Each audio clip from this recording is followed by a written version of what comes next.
Oh, darn telephone.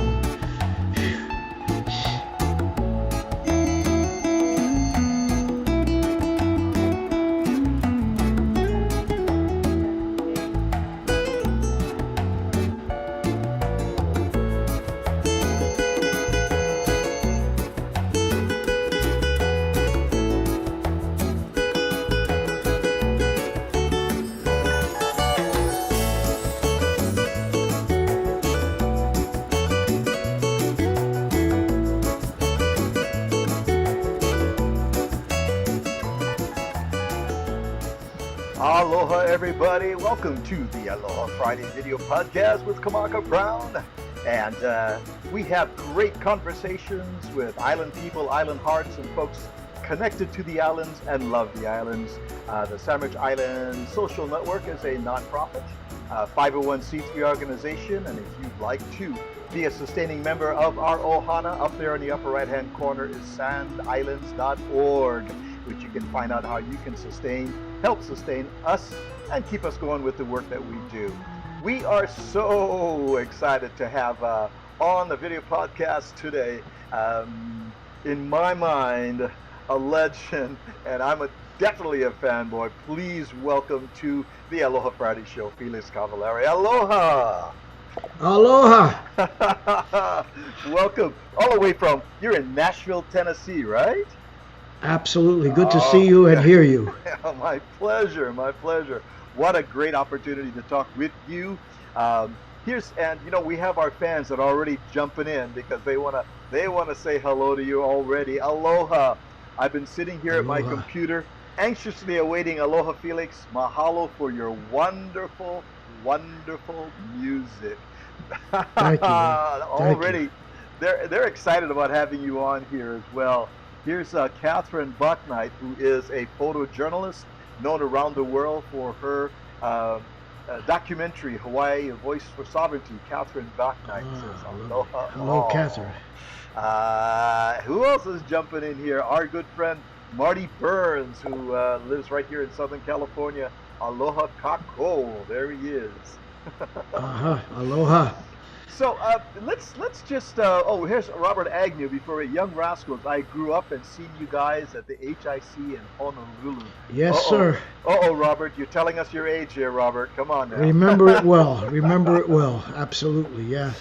So Felix, folks can Google the Rascals, the Young Rascals, and all the members of the band and find out all about you. But I thought we'd spend our time together with the part of the journey of the Rascals that connects with Hawaii, and that brings to mind Tom Moffett.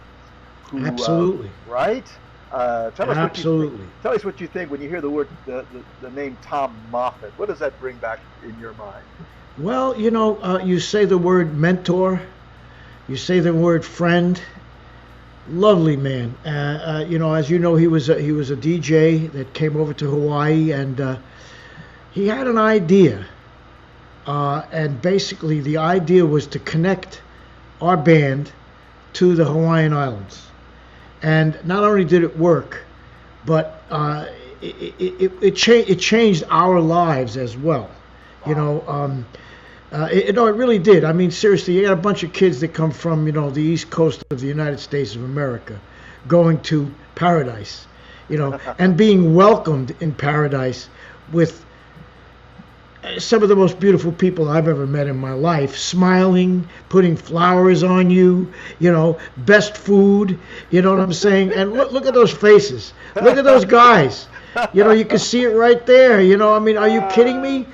So, it's something that has remained as I wear Hawaii every day, whether you believe it or not. Right here, you can see it in my. Man. Yeah, man, I got all kinds of my son non-penetratable shirts, and no, seriously. I mean, my family and I, we really are so saddened by what's happened over there in Maui. Yeah. But the joy shall come through for sure. Mm-hmm. Here's a classic picture of you and Dino with actually Tom Moffett's son, Troy. Yep. He's on the Big Island these days. Wow. I see his mom when I go really? out there, yeah. Wow. Oh yeah, that's ohana. That's family. I mean, seriously, that's family. That was Tom's idea to bring you over in 1966, I believe, if I'm not mistaken. That was your first trip over. And is Yeah. it true he paid for other members of the family to come along with you in trips as well? How did that work? So you brought other Every time that we came to the islands, we were given each of us 2 tickets for our families. So in the course of I don't know how many years we came over there, almost everyone that we were related to got over there. Wow, so nice. So, but here's the best part. Uh-oh, what happened here? Here's the best part. What we did, we had 3 Italians in the band. So what we did is we made sure we had one aunt or one mom who was an excellent cook. So we would come in, and for the most part we stayed in the later years at the Otani house, which was on like on the Waikiki side, and we had a big Sunday dinner every time we were there with a real Italian cook, and so the memories are just just phenomenal. Yeah. So, during that time, of course, I was watching Steve Van Zandt talk about you guys back in 1997 when you were inducted into the Rock and Roll Hall of Fame. He said the Rascals were the first real rock and roll band from the center of the universe, New Jersey. Yeah. And of course, Steve Van Zandt continues to be a huge fan and has had a lot of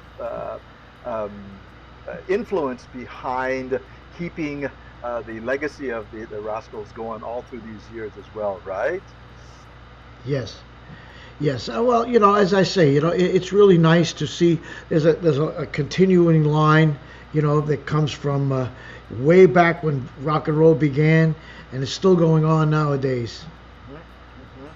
So when you traveled now, you have, and I love that Hammond B3, that sound of that Hammond, which was in no way a lightweight piece of equipment there. How did that work with you when you traveled? Made sure that they had a Hammond for you, or did you ship it over, or how did that work?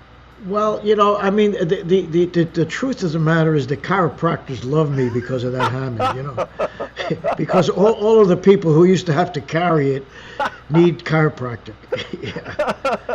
Yeah. Yeah, basically, it was and is difficult to find Hammond organs, especially on the islands. As a matter of fact, one year I remember us going there, and some family had one in their living room that they let us use at the HIC, and it was so untouched that I bought it, and I still have it. Oh, I have really? it. Yeah, I still have. Yes, I do. Yeah, because it was perfect. So that Hammond you have is actually from Hawaii that you got. Well, it ended up on Oahu, and it ended up in Nashville, Tennessee. So there you go. It doesn't know what hit it, of course, but it's there. Yeah, right. How did I get here, man? I don't know. Yeah. When I started out, I started out with a band called Joey D and the Starlighters, and I was in college at the time, and they needed an organ player, and they had seen me. I was working during one of my summer semesters, and they needed somebody really quick, so they flew me to Germany. And I was in between, to decide what I was going to do. I was a pre-med student at the time. And I went to Germany, and lo and behold, the group that opened up for Joey was called the Beatles. So I saw the Beatles before they came to the United States. That's how long ago that was. Oh my and God. I saw these guys up there with long hair, and the audience was just screaming like madness, and I looked at it and I said, this could be fun. this could be fun. Maybe I should try this. And seriously, years later, of course, a year later, everybody knew them because they came to the U.S. But what I saw was basically a singing group that played music. I really felt, as far as from a musician's point of view, they were more, singers than players, at least at the initial, So I decided when I was going to start a band to get the strongest people that I could find. So most of us, 3 out of 4 of us, Eddie was a little young, were leaders of our bands before the Rascals. So yes, we had a very exceptionally talented bunch of guys. A little crazy here and there, but good. Here's from the Ed Sullivan Show. Tell us any backstories of the Ed Sullivan Show here. Well, all of a sudden, excuse me, easy for you to say. Anyway, Ed Sullivan was a very different show. Basically, it was a live broadcast. Yeah. It was broadcast. So what would happen here? We would start on Monday morning, very early, and go in for rehearsals Monday, Tuesday, Wednesday, Thursday, Friday, in the morning. Very early, as I say, early for rock and roll guys.